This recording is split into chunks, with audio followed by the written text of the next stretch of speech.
സഹൃദരായ അക്ഷരപ്രേമികളായ സാഹിതിയിലെ എല്ലാ പ്രിയ സുഹൃത്തുക്കൾക്കും നമസ്കാരം. ഇന്ന് മലയാള സാഹിത്യത്തിലെ പ്രശസ്തമായ കൃതികൾക്ക്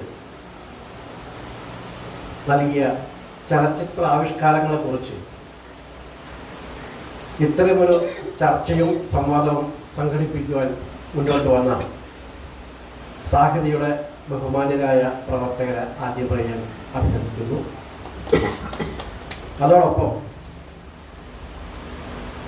കുട്ടനാടിൻ്റെ ഇതിഹാസകാരൻ എന്ന് തന്നെ വിശേഷിപ്പിക്കാവുന്ന മലയാളത്തിലെ ജ്ഞാനപീഠ ജേതാവ് കൂടിയായ തകഴിയെ ഈ വിഷയത്തിലേക്ക് തെരഞ്ഞെടുത്തതിൽ ഏറെ സന്തോഷിക്കുന്നു, അഭിമാനിക്കുന്നു. മലയാള നോവൽ സാഹിത്യത്തിന് വിപ്ലവം സൃഷ്ടിച്ച ഒരു എഴുത്തുകാരൻ തന്നെയാണ് തകഴി. കാരണം അദ്ദേഹത്തിൻ്റെ ഓരോ കൃതികളും ഓരോ പ്രത്യേകതരം പശ്ചാത്തലങ്ങളാണ് പ്രതിനിധീകരിച്ചു വരുന്നത്. ഏറ്റവും പ്രശസ്തമായ ആദ്യ കൃതി രണ്ടിടങ്ങളിൽ കുട്ടനാടിൻ്റെ പശ്ചാത്തലത്തിൽ അവിടുത്തെ കർഷകരുടെ ജീവിതം പശ്ചാത്തലമാക്കിയുള്ളതായിരുന്നു. ഏറെ പ്രശസ്തമായ ചെമ്മീൻ അവിടെ നിന്ന് ഒരു 10-30 കിലോമീറ്റർ അപ്പുറം പുറക്കാട്ടിലടപ്പുറത്തെ മീൻ പിടിച്ച് ജീവിക്കുന്ന മുക്കുവസ്തറുകളിലെ നഗ്നമായ ജീവിതമായി. ആ കാലഘട്ടത്തിൽ തന്നെ എഴുതിയ തോട്ടിയുടെ മകൻ എന്ന അദ്ദേഹത്തിൻ്റെ മറ്റൊരു കൃതി, അതും വളരെയധികം ചർച്ച ചെയ്യപ്പെട്ടൊരു കൃതിയാണ്. ആലപ്പുഴ പട്ടണത്തിൽ മനുഷ്യബലം ചുവന്നുകൊണ്ട് പോയി ജീവിച്ചിരുന്ന തോട്ടികൾ എന്ന വിഭാഗത്തിൻ്റെ ജീവിത പശ്ചാത്തലമായിരുന്നു ആ കൃതി. മറ്റൊരു കൃതി എളിപ്പണികൾ, അത് നമ്മുടെ സെക്രട്ടേറിയറ്റ് തിരുവിതാംകൂറിൻ്റെ ഒരു ചരിത്രവും എല്ലാം ഉൾപ്പെടുത്തിക്കൊണ്ട് അധികാരത്തിൻ്റെ അന്തരംഗങ്ങളിലേക്ക് കടന്നു ചെന്നിട്ടുള്ള മറ്റൊരു കൃതിയായിരുന്നു എളിപ്പണി. അങ്ങനെ പിന്നെ കയറാണെങ്കിൽ പറയേണ്ട കാര്യമില്ല, ഇതെല്ലാം കൂടെ ഉൾപ്പെട്ടൊരു ഒരു സംഭവബഹുലമായ ഒരു ചരിത്രം തന്നെയായിരുന്നു കാലം. ഇതിൽ ഏറ്റവും പ്രശസ്തമായത് 1956 എഴുതിയ ചെമ്മീൻ എന്ന കൃതി തന്നെയായിരുന്നു. 57 ഈ കൃതിക്ക് കേന്ദ്ര സാഹിത്യ അക്കാദമിയുടെ പുരസ്കാരം കൂടെ ലഭിക്കുന്നു. അതോടെ ഇന്ത്യയിലെ ഏതാണ്ട് ഒട്ടുമിക്ക ഭാഷകളിലും മറ്റു വിദേശ ഭാഷകളിലേക്കുമെല്ലാം ചെമ്മീൻ വളരെ പ്രശസ്തിയോടെ മലയാളം എന്ന നമ്മുടെ കൊച്ചു ഭാഷയിലുണ്ടായ ഈ സാഹിത്യകൃതി അന്താരാഷ്ട്ര രംഗത്ത്, അന്തർദേശീയ രംഗത്തെല്ലാം പ്രശസ്തമാവുകയാണുണ്ടായത്. ഈ കൃതിയുടെ ഒരു സ്വീകാര്യത മനസ്സിലാക്കിയിട്ടാണ് രാമു കാര്യാൻ ഈ നോവൽ ചലച്ചിത്രമാക്കാൻ തീരുമാനിച്ചത്. അദ്ദേഹത്തിൻ്റെ ഏറ്റവും വലിയൊരു ആഗ്രഹമായിരുന്നു ചെമ്മീനെ പോലെ ഇതിഹാസമാനമാണ് ഉള്ള ഒരു കൃതിയെ ചലച്ചിത്ര രൂപത്തിലേക്ക് കൊണ്ടുവരിക എന്നുള്ളത്. അദ്ദേഹം നമ്മുടെ പരിശ്രമം തുടങ്ങി. അങ്ങനെയാണ് അദ്ദേഹത്തിൻ്റെ സുഹൃത്തായ വൈദ്യനാഥ അയ്യർ എന്ന പ്രൊഡ്യൂസർ എന്ന നിർമ്മാതാവ് ചെമ്മീൻ സിനിമ പിടിക്കാൻ മുന്നോട്ട് വരുന്നത്. വൈദ്യനാഥ ഭാഗവതരുടെ മകളാണ് കൺമണി.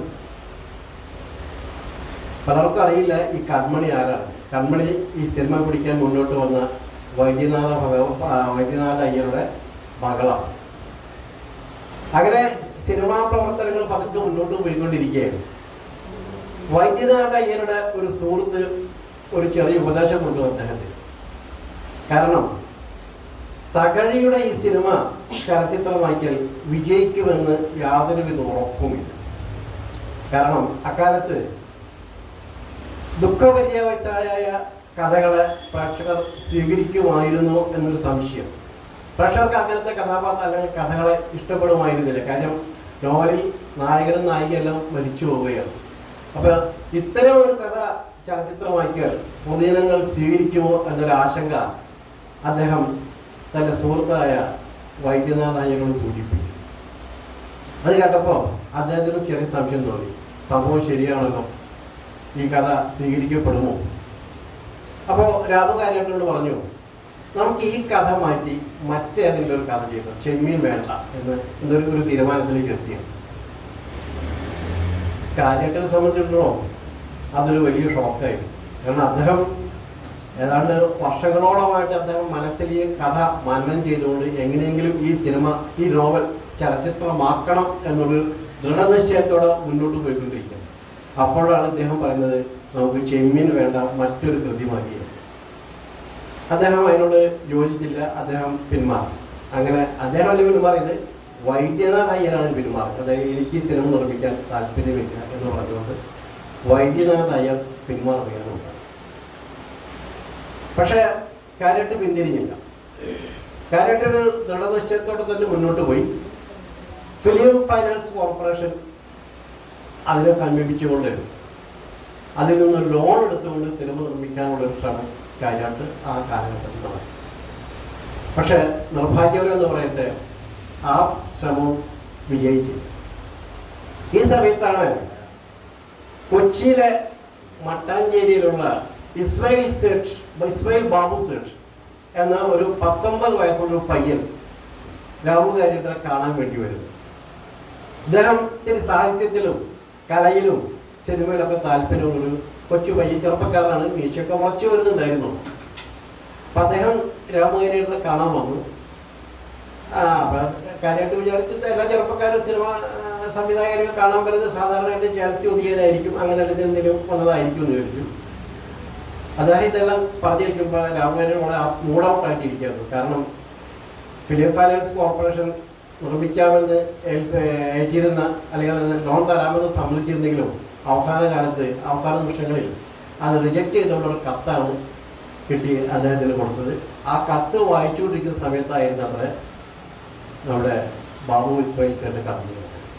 അപ്പം ഇദ്ദേഹത്തിൻ്റെ ഭാവം കണ്ടുകൊണ്ട് അദ്ദേഹം ചോദിച്ചു, താങ്കൾ അത് ഇത്ര വിഷാദമായിട്ടിരിക്കും, എന്താണ് മൂഡ് ഔട്ടായിട്ടിരിക്കുന്നു ചോദിച്ചപ്പോൾ അദ്ദേഹത്തിൻ്റെ സുഹൃത്താണ് പറഞ്ഞത്, ഇങ്ങനെ ചില സംഭവവികാസങ്ങളുണ്ടായി, ചെമ്മീൻ നിർമ്മിക്കാൻ മുന്നോട്ട് പോകാൻ പറ്റാത്തൊരു സാഹചര്യം ഉണ്ടായെന്ന് കേട്ടപ്പോൾ ഉടനടി ഇസ്മായിൽ ബാബു സേഠ് പറഞ്ഞു, താങ്കൾ ധൈര്യമായിട്ട് മുന്നോട്ട് പോകും, സിനിമ ഞാൻ നിർമ്മിക്കാം.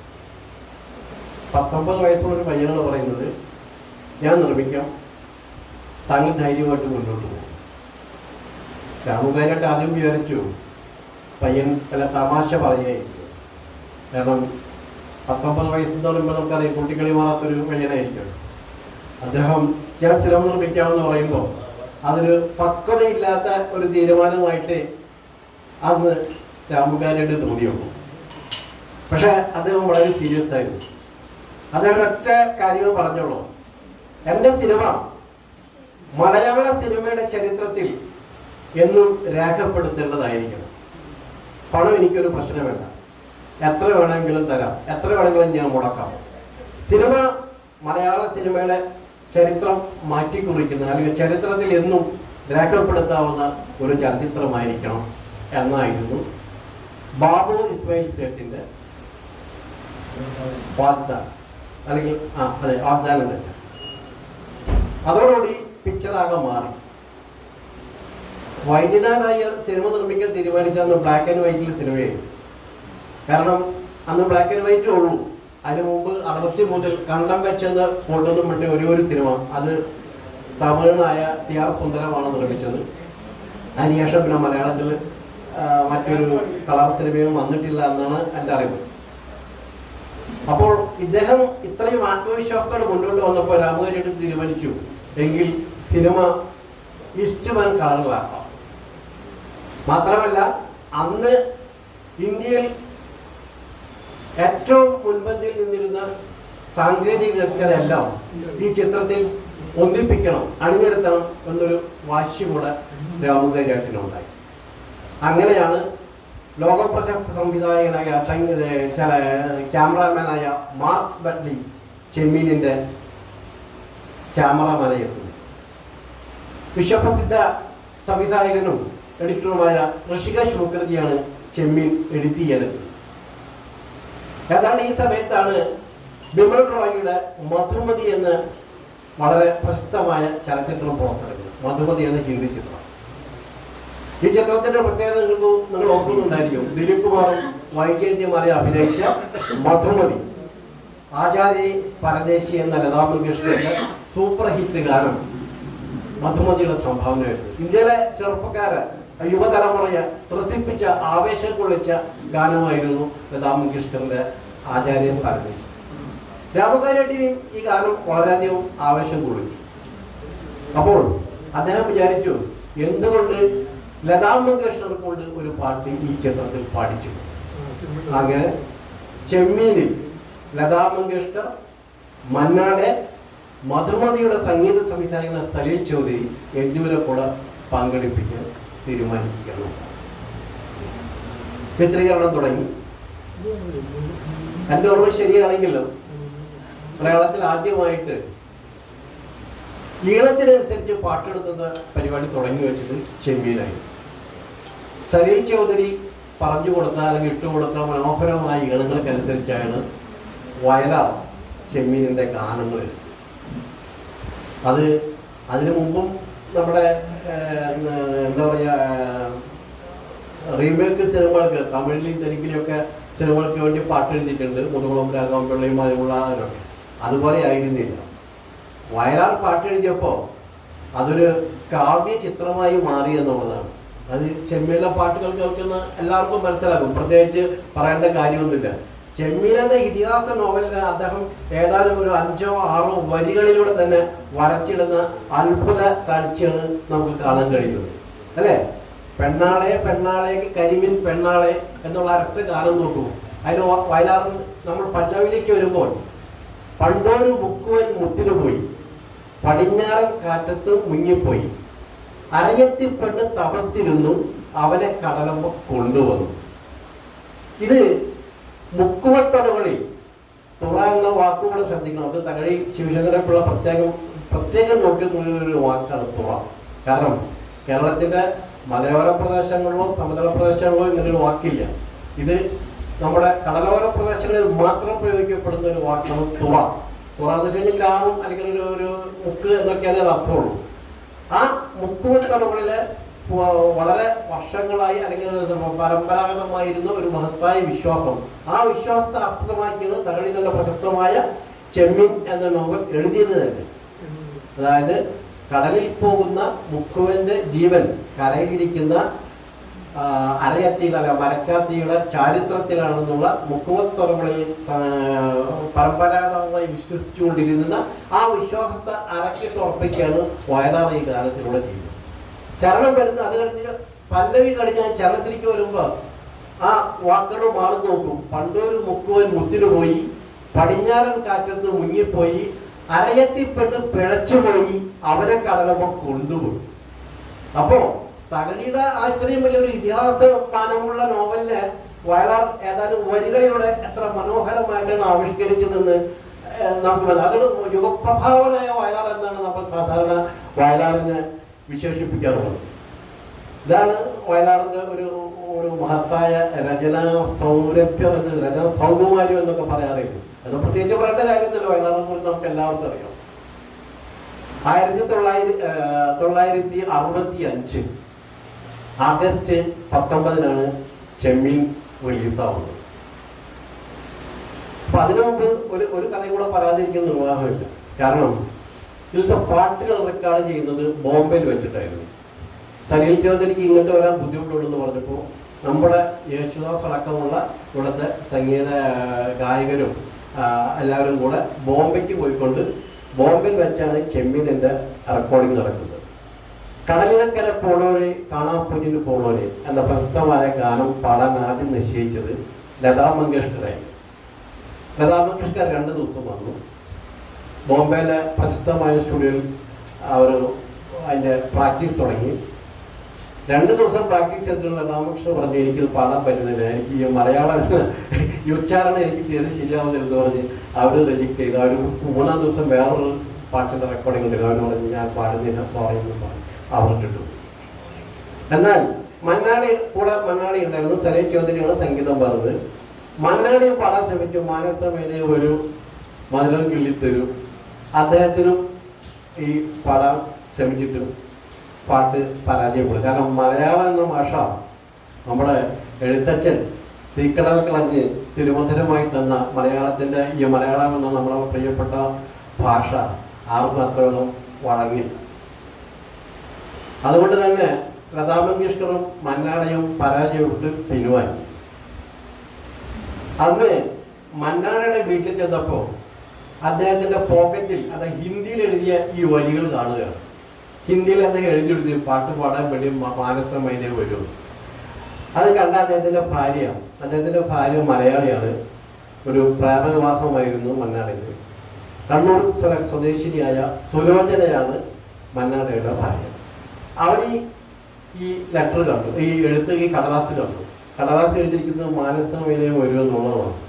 അപ്പം അവർ ചോദിച്ചു പാട്ട് പാടിയില്ലെങ്കിൽ ചോദിച്ചു. ഇല്ല, ഞാൻ പാടുന്നില്ല, ഞാൻ മലയാളത്തിൽ പാടാനൊന്നും പറ്റുന്നില്ല, എനിക്ക് തീരെ ഉച്ചാരണം ചെയ്യാവുന്നില്ലെന്ന് പറഞ്ഞു.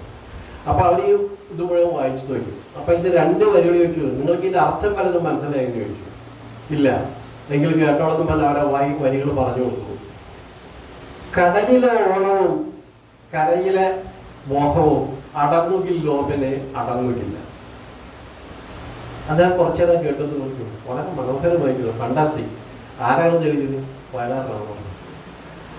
നിങ്ങൾ എങ്ങനെയെങ്കിലും ഞാൻ പഠിപ്പിച്ചു തരാം, നിങ്ങൾ എങ്ങനെയെങ്കിലും ഈ പാട്ട് പാടണം.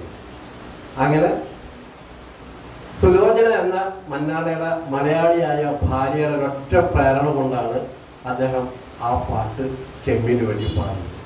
ചെറിയ ചെറിയ ഉച്ചാരണ വൈകല്യം ഉണ്ടെങ്കിലും എന്തൊരു മധുരമായിരുന്നു ആ ഗാനത്തിൽ. ഒരു തലമുറ മുഴുവൻ ചെമ്മീനിൽ ഈ ഗാനം പാടി നടന്നതെന്നുള്ളത് ഇന്നും നമുക്ക് കേൾക്കുമ്പോൾ മാനസമൈനെ വരൂ എന്നുള്ള ആ ആലാപന മാധുര്യം കേൾക്കുമ്പോൾ നമ്മുടെ മനസ്സ് എവിടേക്കൊക്കെയോ യാത്ര ചെയ്യും അല്ലേ? ശരി, അപ്പം അതവിടെ നിൽക്കട്ടെ. അങ്ങനെ 1965 ആഗസ്റ്റ് 19 ചെമ്മീൻ എന്ന മലയാളത്തിൻ്റെ ഇതിഹാസ കാവ്യം തിയേറ്ററുകളിൽ. സത്യം പറഞ്ഞു കഴിഞ്ഞാൽ അങ്ങനെ ഒരു സിനിമ മലയാളി അതുവരെ കണ്ടിട്ടില്ല. മലയാളിയല്ല, ഇന്ത്യൻ സിനിമ കണ്ടിട്ടില്ല. നായകൻ ശരിക്കും പറഞ്ഞ കടലാണ്. കടലിന്റെ വശ്യമായ സൗന്ദര്യം ഇത്ര മനോഹരമായി ആവിഷ്കരിച്ച പിന്നീട് വന്ന എത്രയോ ആയിരക്കണക്കിന് സിനിമകൾ നമ്മുടെ മലയാളത്തിൽ ഉണ്ടായെങ്കിലും നിങ്ങൾ ഇന്ന് കാണൂ, എത്ര ഭംഗിയാണ് കടൽ. കടൽ ഇത്രയും സൗന്ദര്യമുണ്ടെന്ന് നമുക്കറിയാം. നമ്മൾ പഴയ കാലത്ത് പറയും കടലും ആനയും നമുക്ക് എത്ര കണ്ടാലും മതി വരില്ല. ശരിയാണ്. ഞാൻ ഇന്നലെ ചെമ്മീൻ ഒന്നുകൂടെ കണ്ടു. പല പ്രാവശ്യം കണ്ടിട്ടുണ്ട്. ഇന്നലേക്ക് തോന്നി ചെമ്മീൻ ഒന്നുകൂടെ കാണണം. കാരണം ഇന്നലെ ഒന്നുകൂടെ കണ്ടപ്പോൾ ഞാൻ വിസ്മയിച്ചു പോയി. കാരണം കടലിൻ്റെ ഓരോ ഫ്രെയിമുകളും അത്ര മനോഹരമായിട്ടാണ് മാർക്സ് ബെൻലി എന്ന ക്യാമറമാൻ അദ്ദേഹത്തിൻ്റെ ക്യാമറയിലൂടെ പകർത്തി നമ്മുടെ മലയാളക്കരയ്ക്ക് വേണ്ടി സംഭാവന ചെയ്തു. അങ്ങനെ ഈ സിനിമ റിലീസായി കേരളം മുഴുവൻ തകർത്തോടി എന്ന് പറയും. തകർത്തോടി എന്ന് മാത്രമല്ല, കേരളം കഴിഞ്ഞു തമിഴ്നാട്, ആന്ധ്ര, ഹിന്ദി എല്ലാ ഭാഷകളിലേക്കും എല്ലാ സംസ്ഥാനങ്ങളിലേക്കും ചിത്രമെത്തി. മാത്രമല്ല 1966 ഏറ്റവും മികച്ച ചിത്രത്തിനുള്ള, ഇന്ത്യയിലെ ഏറ്റവും മികച്ച ചിത്രത്തിനുള്ള സുവർണ കമലം ചെമ്മീൻ നേടിയെടുത്തു. നോക്കൂ, 3000 വർഷത്തെ പഴക്കമുള്ള തമിഴ് തെലുങ്ക് ഭാഷകളെ പിന്തള്ളിയാണ് വെറും 600 വർഷത്തെ പാരമ്പര്യം മാത്രമുള്ള നമ്മുടെ മലയാള ഭാഷയിലേക്ക് ഈ ആദ്യമായി ഒരു സുവർണ കമലം എത്തുന്നത്. ഈ ഭാഷകളെയൊക്കെ പിന്തള്ളി കന്നഡയില്ല, തമിഴില്ല, തെലുങ്കില്ല, മലയാളം. ആ മലയാള ഭാഷയിലേക്കാണ് വെറും 600 വർഷത്തെ പാരമ്പര്യമുള്ള നമ്മുടെ മലയാള ഭാഷയിലേക്ക് ആദ്യമായി ഒരു സുവർണ കമലം എത്തുന്നു. പിറ്റേ ദിവസത്തെ ഇന്ത്യയിലെ ദേശീയ പത്രങ്ങളും ഹിന്ദി പത്രങ്ങളും എല്ലാം 1-ാം പേജിലെ വാർത്തയായിരുന്നു ചെമ്മീനിന് സുവർണ കമലം. ഇന്ത്യ ആകെ ഞെട്ടിത്തെരിച്ചു പോയി. ചെമ്മീനിന് സുവർണ കമലം. ഒരു മദ്രാശിയിൽ നിന്ന്, സൗത്ത് ഇന്ത്യയിൽ നിന്ന് ഒരു സിനിമ സുവർണ കമലം നേടുന്നു. അതൊരു വലിയ വാർത്തയായിരുന്നു. അപ്പൊ അവർക്കറിയില്ല ഇവിടെ മദ്രാസി എന്ന് പറഞ്ഞാൽ നമ്മളിപ്പോ ബംഗാളി എന്ന് പറയുന്ന പോലെ, നമ്മളിപ്പോ ബംഗാളി എന്ന് എല്ലാവരും പറയും. ഈ ബംഗാളി എന്ന് പറയുമ്പോൾ അതിൽ ആസാമുകാരുണ്ടാവും, മേഘാലയക്കാരുണ്ടാവും, ബീഹാറി ഉണ്ടാവും, ഒറീസക്കാരുണ്ടാവും. പക്ഷെ നമ്മൾ പൊതുവായിട്ട് പറയും, എല്ലാവരും പറയും ബംഗാളി എന്ന് പറയും. ഇതേപോലെ തന്നെയാണ് പണ്ട് മലയാളിനും പറഞ്ഞിരുന്നത്. മലയാളി എന്ന് വെച്ച് കഴിഞ്ഞാൽ കർണാടകക്കാരനും തെലുങ്കനും തമിഴിലും ഒക്കെ അവർക്ക് വടക്കേ ഇന്ത്യക്കാർക്ക് അവർക്ക് മദ്രാസി ആയിരുന്നു. അപ്പൊ മദ്രാസിയിൽ നിന്നുള്ള ഒരു ചലച്ചിത്രമാണ് സുവർണ കമലം നേടിയിരിക്കുന്നത്. അപ്പോൾ എന്താ പറയുക, തമിഴ്നാടിനപ്പുറം മാമലകൾക്കപ്പുറത്ത് മലയാളം എന്നൊരു നാടുള്ളത് ഇന്ത്യ മുഴുവൻ തിരിച്ചറിയുന്നത് ചെമ്മീനിൻ്റെ അത്യുജ്വലമായ ഈ അവാർഡോടുകൂടി സുവർണ്ണ കടൽ നേടുന്നതോടെയാണ്. ഇംഗ്ലീഷ് പത്രങ്ങൾ, അന്നത്തെ ഹിന്ദു, ഇന്ത്യൻ എക്സ്പ്രസ്, സ്റ്റേറ്റ്മെന്റ് തുടങ്ങിയിട്ടുള്ള ഇന്ത്യയിലെ ദേശീയ പത്രങ്ങളിലെല്ലാം അന്നത്തെ പ്രധാനപ്പെട്ട വാർത്ത ചെമ്മീൻ എന്ന സിനിമ സുവർണ്ണ കടൽ നേടിയ ഒരു വലിയ വാർത്തയാണ്. ശരിക്കും തകഴി എന്ന എഴുത്തുകാരനെ ലോകപ്രസിദ്ധനാക്കി. റഷ്യയിൽ ഈ സിനിമ കണ്ട ഒരു പത്രപ്രവർത്തകൻ പറഞ്ഞത്, ഇതിൽ ചെമ്പൻ കുഞ്ഞായി അഭിനയിച്ച നടൻ എന്തൊരു അദ്ദേഹത്തിന് ഈ സിനിമ ഇംഗ്ലീഷിലായിരുന്നെങ്കിൽ ഓസ്കാർ അവാർഡ് കിട്ടിയതെന്നാണ്. ശരിയല്ലേ? എന്തൊരു വലിയൊരു ഒരു പകർന്നാട്ടമാണ് കൊട്ടാരക്കര ഈ സിനിമയിൽ കാഴ്ചവെച്ചിട്ടുള്ളത്. ഒരു സ്വാർത്ഥനായ മനുഷ്യ മനസ്സിന്റെ ഒരു സ്വാർത്ഥതയും കുടിലതയും എല്ലാം കുടികൊള്ളുന്ന ഒരു കഥാപാത്രമായി അവസാനം ഭ്രാന്തനായി മാറുന്ന ചെമ്പൻ കുഞ്ഞ് കൊട്ടാരക്കര അഭിനയ ജീവിതത്തിലെ ഏറ്റവും എന്താ പറയാ, നമുക്കൊരിക്കലും മറക്കാൻ കഴിയില്ല. അതുപോലത്തെ ഒരു പെർഫോമൻസ് ആണ് കൊട്ടാരക്കര ഈ രണ്ട് സിനിമയിൽ കാഴ്ചവെച്ചത്. സത്യം തന്നെ ഒരിക്കൽ പറഞ്ഞിരുന്നു, ഈ അവാർഡെല്ലാം കഴിഞ്ഞതിന് ശേഷം ഇത് അവാർഡ് പ്രഖ്യാപിച്ച് അവാർഡ് വാങ്ങാൻ വേണ്ടി ഡൽഹിയിൽ പോയിരുന്നു. അപ്പോൾ ഡൽഹിയിൽ പോയപ്പോൾ ഏതാണ്ട് മലയാള സിനിമയിലെ ഇതിനോട് പ്രവർത്തിച്ച സാങ്കേതിക വിദഗ്ധന്മാരും നടന്മാരും എല്ലാവരും കൂടിയാണ് ഡൽഹിയിൽ ചെന്നത്. അപ്പോൾ ഡൽഹിയിൽ അങ്ങ് ഏറ്റവും അറിയപ്പെടുന്ന മലയാളി മുഖം മാതൃഭൂമിയുടെ VK മാധവൻകുട്ടിയാണ്. VK മാധവൻകുട്ടി നമുക്കറിയാം, പണ്ടൊക്കെ മാതൃഭൂമി പത്രം വായിക്കുമ്പോൾ ആദ്യത്തെ ഹെഡിങ്ങിന് byline VK Madhavankutty. VK Madhavankutty എന്ന ഡൽഹിയിലെ ഏറ്റവും പ്രശസ്തനായ പത്രപ്രവർത്തകന്റെ കീഴിൽ, അവിടുത്തെ മലയാളി സമാജത്തിന്റെ കീഴിൽ ഇവർക്ക് ഒരു സ്വീകരണം കൊടുത്തു. അപ്പൊ സ്വീകരണം കൊടുത്തപ്പോൾ അതിന് സത്യം പറഞ്ഞൊരു വാക്കുണ്ട്. സത്യം പറഞ്ഞു, ഈ ചിത്രത്തിലെ നായകൻ ഞാനായിരിക്കും, പക്ഷെ ഭാവി തലമുറ എന്നെയല്ല ഓർക്കുക, ഈ ചിത്രത്തിൽ ചെമ്പൻ കുഞ്ഞിനെ അവതരിപ്പിച്ച കൊട്ടാരക്കര എന്ന മലയാളത്തിന്റെ പ്രിയപ്പെട്ട നടനെയായിരിക്കും. ശരിയാണ്, കൊട്ടാരക്കര തന്നെയാണ് മലയാളം ചെമ്മീൻ എന്ന സിനിമയുടെ ജീവചൈതന്യം, ഒരു സംശയവും. പക്ഷേ മറ്റുള്ളവരും മോശമാണെന്ന് പറയുന്നില്ല, എല്ലാവരും ഗംഭീര പ്രകടനമാണ്. SP പിള്ള, അച്ഛൻ കുഞ്ഞായിട്ടുള്ള SP പിള്ള, അടൂർ ഭവാനി, ചക്കിയായിട്ടുള്ള അടൂർ ഭവാനി, ഷീലയുടെ ഷീലനെ പിന്നെ നമ്മൾ അറിയപ്പെടുന്നത് കറുത്തമ്മ എന്ന് കുറേ കാലം വരെ ഷീല അറിയപ്പെട്ടിരുന്നത്. പരീക്കുട്ടി മധുവിന്റെ ഈ പരീക്കുട്ടി എന്ന കഥാപാത്രം പറയുമ്പോൾ വേറൊരു കാര്യം കൂടെ നമുക്ക് ഓർക്കേണ്ടതുണ്ട്. ഞാൻ ആദ്യമേ ഒരു കാര്യം പറഞ്ഞു, കൺമണി ഫിലിംസ്.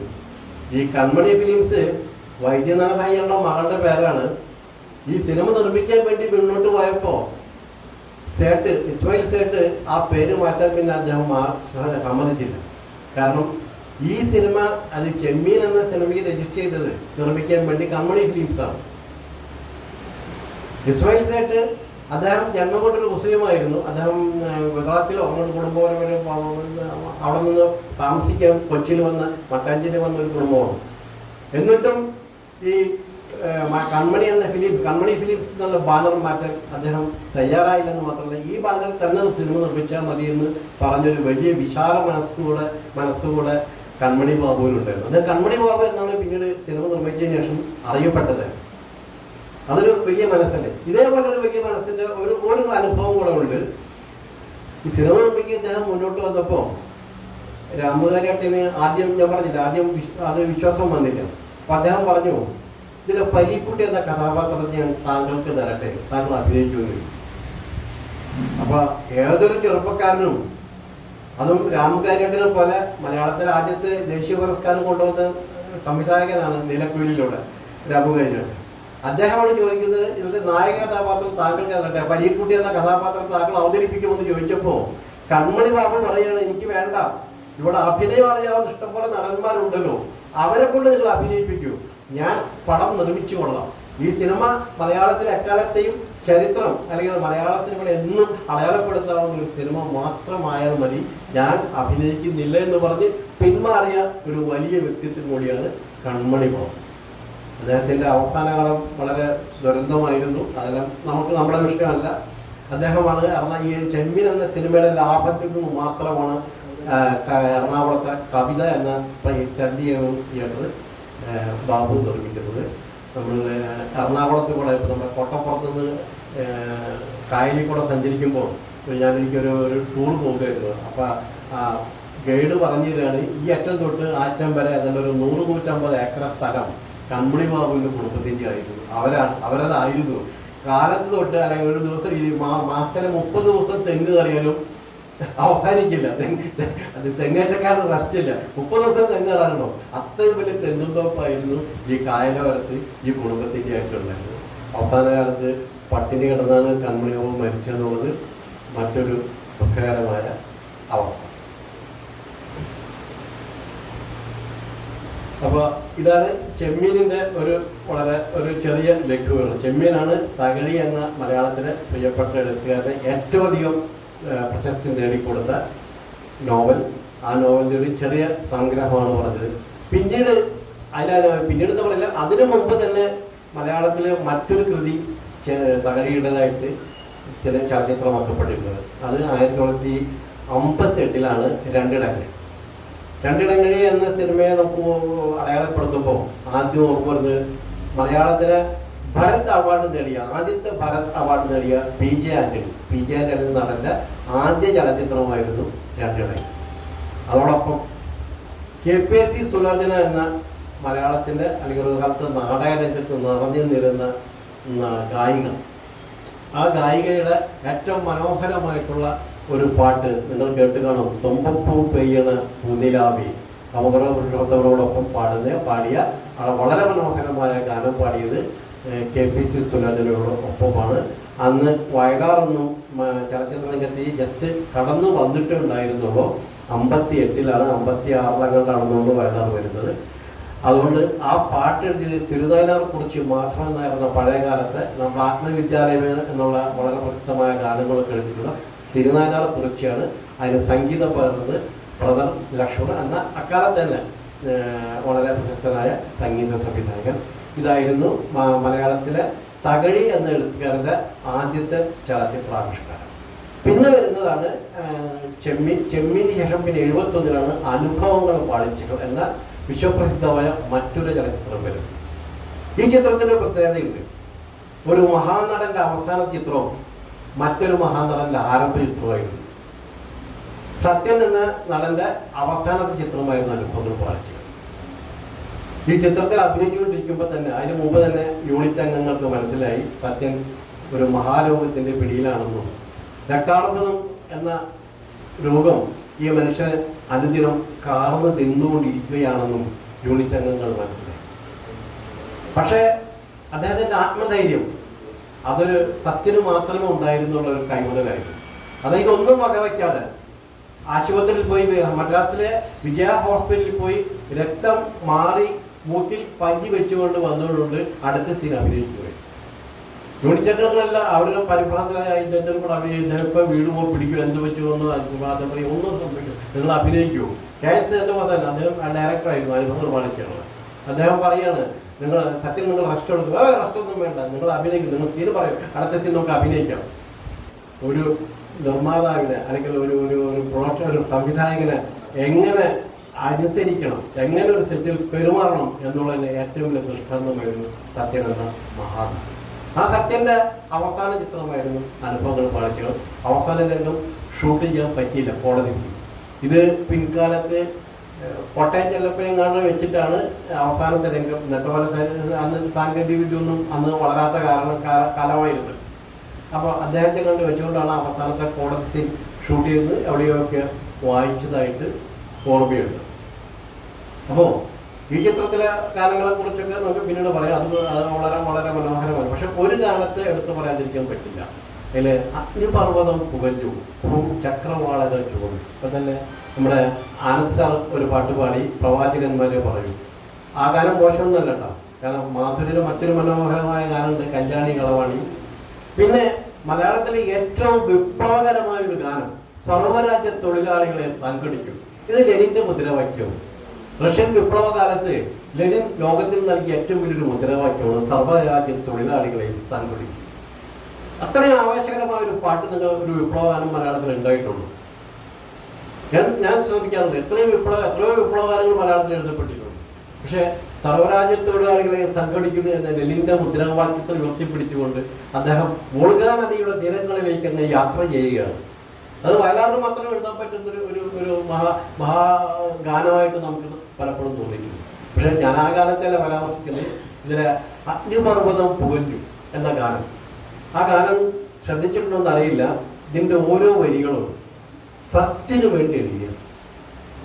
കാരണം ഈ ഗാനത്തിൻ്റെ ഈ സിനിമയുടെ ചിത്രീകരണം നടക്കുന്ന കാലഘട്ടത്തിലാണ് സത്യന് വേണ്ടി അദ്ദേഹം 4-5 മാസം മുമ്പാണ് ഈ പാട്ട്.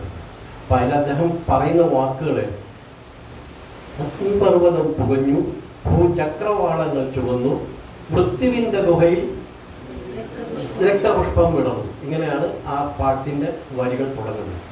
അതിന്റെ അടുത്ത വരി കൂടെ നമ്മൾ അതിന്റെ അടുത്തേക്ക് ചെല്ലുമ്പോൾ നമ്മളെ വീണ്ടും വിസ്മയിപ്പിക്കും. കഴുക കഴുക ഹേ കഴുക കറുത്ത ചിറകുമായി താണു പറന്ന്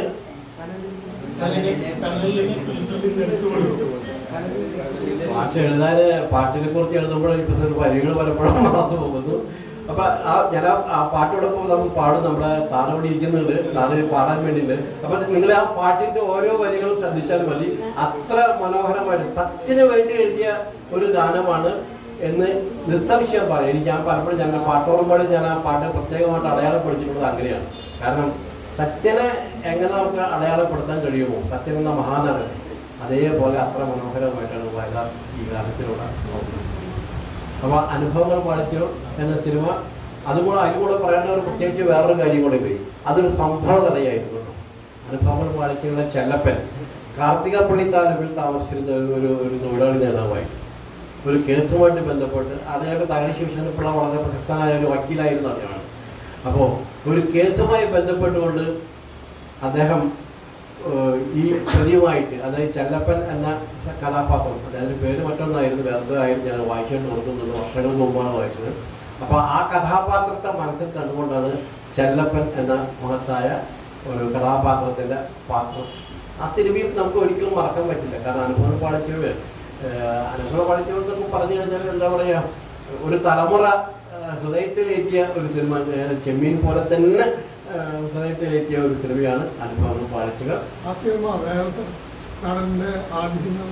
മമ്മൂട്ടി. അതാണ് പറഞ്ഞത്, രണ്ട് മഹാനടന്മാരുടെ ഒരു നടന്റെ അവസാനത്തെ സിനിമയും മറ്റൊരു സിനിമ നടന്റെ ആരംഭ സിനിമയാണ്.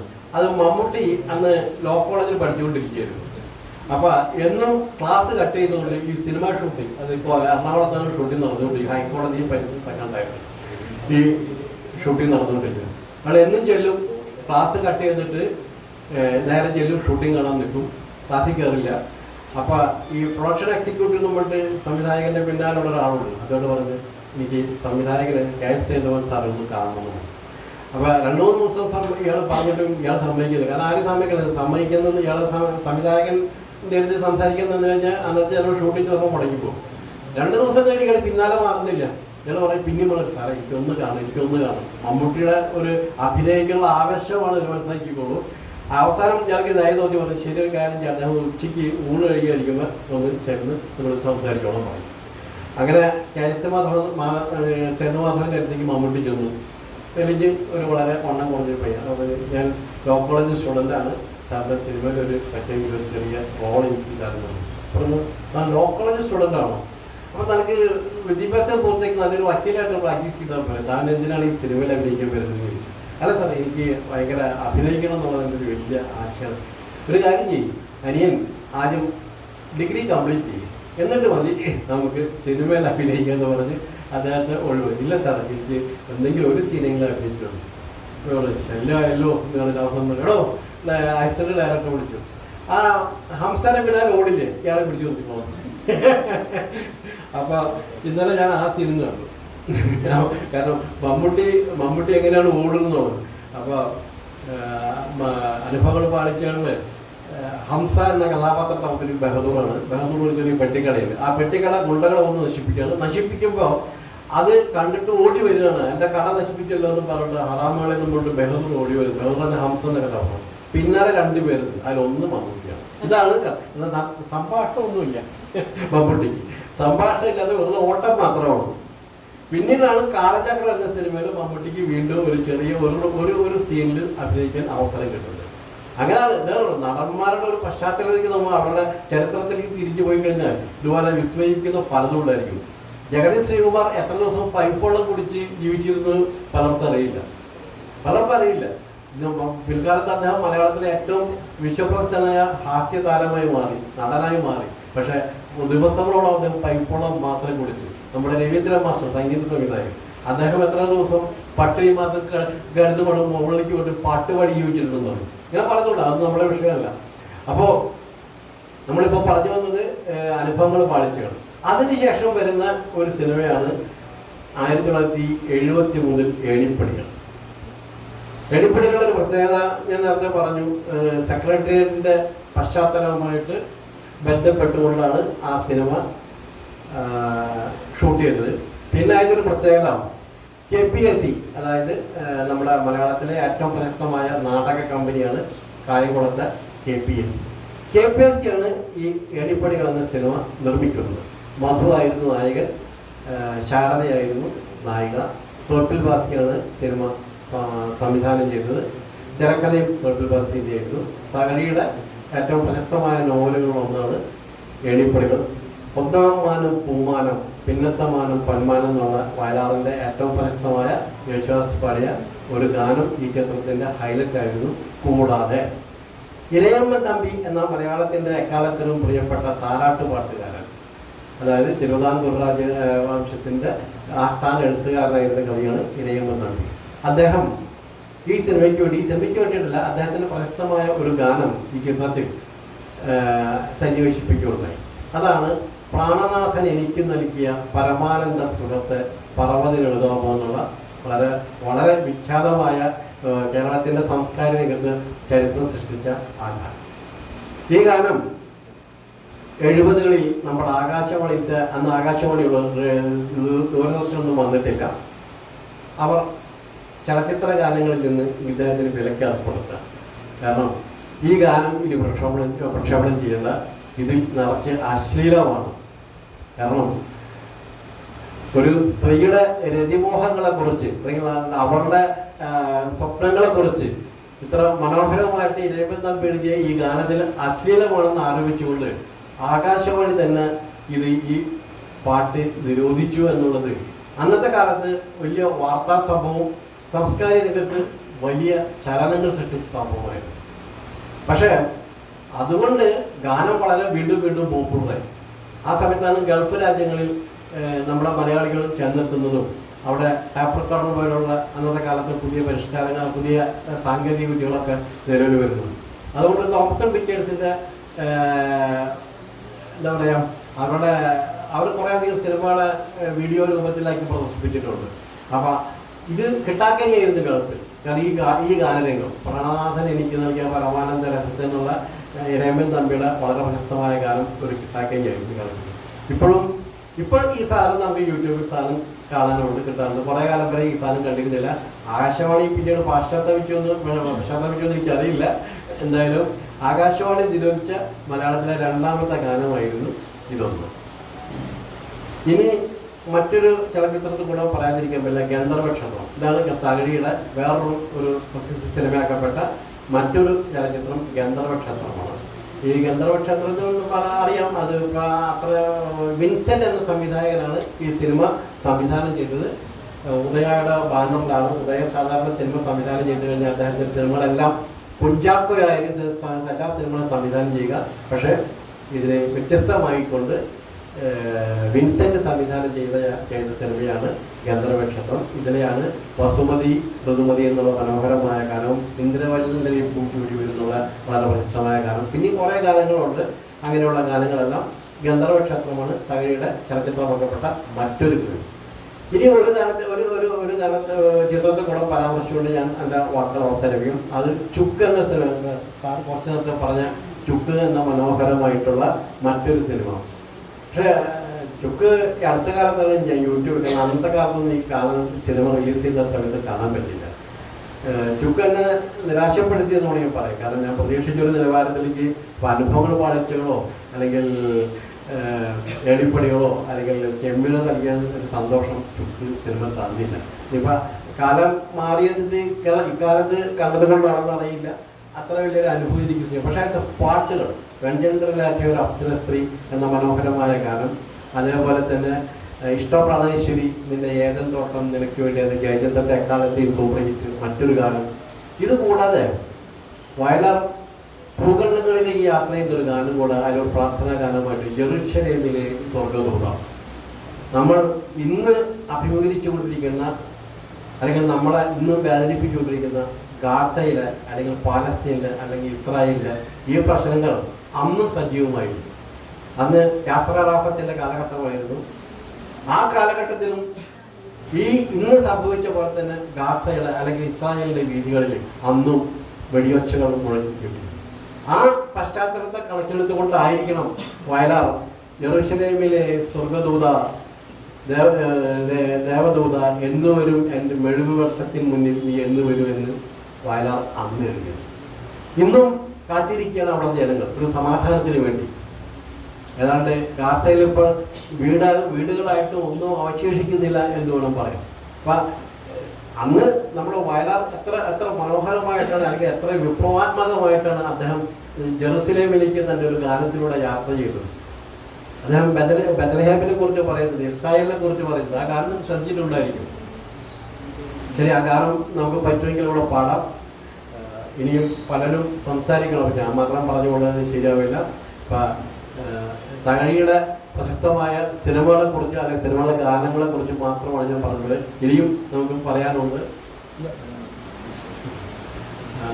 തൽക്കാലം ഞാനൊരു വാക്ക് പാട്ടുകളിലേക്ക് വരുന്നതിന് മുമ്പ് തൽക്കാല വാക്കുകൾ അവസാനിപ്പിക്കുന്നു. നന്ദി,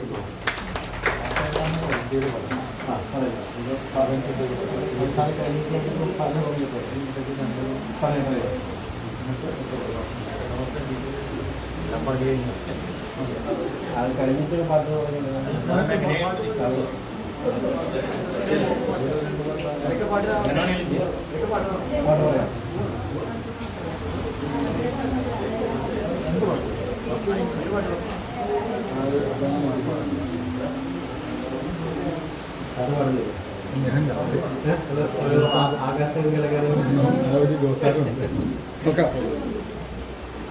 അപ്പൊ എന്നാലും തകഴിയെ കുറിച്ച് പറയുമ്പോൾ നമുക്ക് ചെമ്മീനെ ഒരിക്കലും മറക്കാൻ പറ്റില്ല. ചെമ്മീൻ തന്നെയാണ് തകഴിയുടെ എവർഗ്രീൻ എന്ന് പറയാവുന്ന ചലച്ചിത്ര സൃഷ്ടി. അപ്പൊ ചെമ്മീനിലൊരു പാട്ട് നമുക്ക് കേൾക്കാം. ജോസ് സാർ വന്നിട്ട് നമ്മുടെ മാനസമേല പാടാം, പഠിക്കൂടെ? ഈ ഗാനത്തെ കുറിച്ചിട്ട് പ്രത്യേകിച്ച് നമ്മൾ പറയേണ്ട കാര്യമില്ല. കാരണം വയലാർ എഴുതി സലീൽ ചൗധരി സംഗീതം പറഞ്ഞ് മന്നാതെ പിന്മാറിയ ഗാനമാണ്. അതാണ് ഇതിലെ ചെറിയ ചരിത്രം. പിന്മാറി വീണ്ടും അദ്ദേഹം വന്ന് പാടി എന്നുള്ളതാണ്, പാടി അനശ്വരമാക്കി എന്ന് പറയാം. അപ്പൊ ജോസ് സാറിനെ ഞാൻ സ്നേഹപൂർവ്വം സ്വാഗതം ചെയ്യുകയാണ്. ചെമ്മീനിലെ ഏറ്റവും പ്രശസ്തമായ മാനസമേനേ വരൂ എന്ന മനോഹരമായ ഗാനം പാടുന്നത്.